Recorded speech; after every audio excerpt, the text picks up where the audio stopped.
പേര് ജയാന. മഹാഭാരതം എന്നല്ല, ജയാനായിരുന്നു. പിന്നീടാണ് അത് മഹാഭാരതമായി മാറിയത്. വേദവ്യാസനിട്ട പേര് ജയാന. ജയ, വിജയ, രണ്ട് വാക്കുകളുണ്ട്.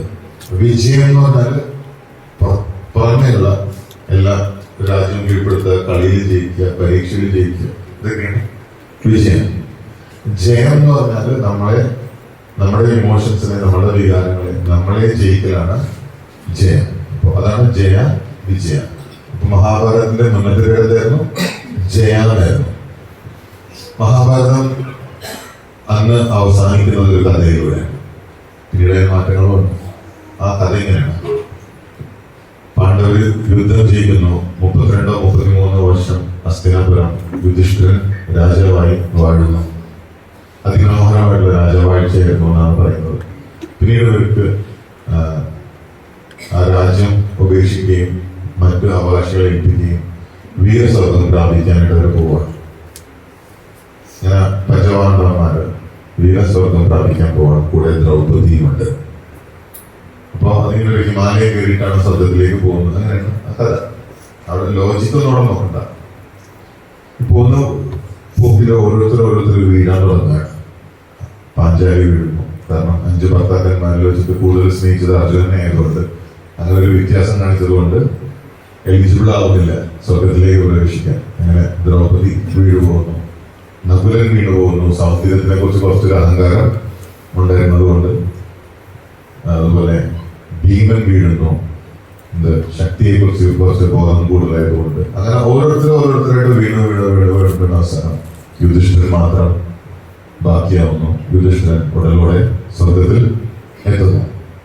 അപ്പോ യുധിഷ്ഠിരൻ മാത്രമാണ് അങ്ങനെ ഒരു സൗഭാഗ്യം.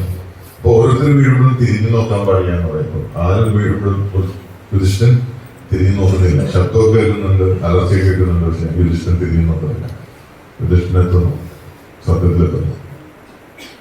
യുധിഷ്ഠിരൻ യുധിഷ്ഠിരൻ സന്തോഷമായി. പക്ഷെ പെട്ടെന്നൊരു കാഴ്ച കണ്ട് യുധിഷ്ഠിരന്റെ എല്ലാ സന്തോഷവും സമാധാനവും പോകുന്നു.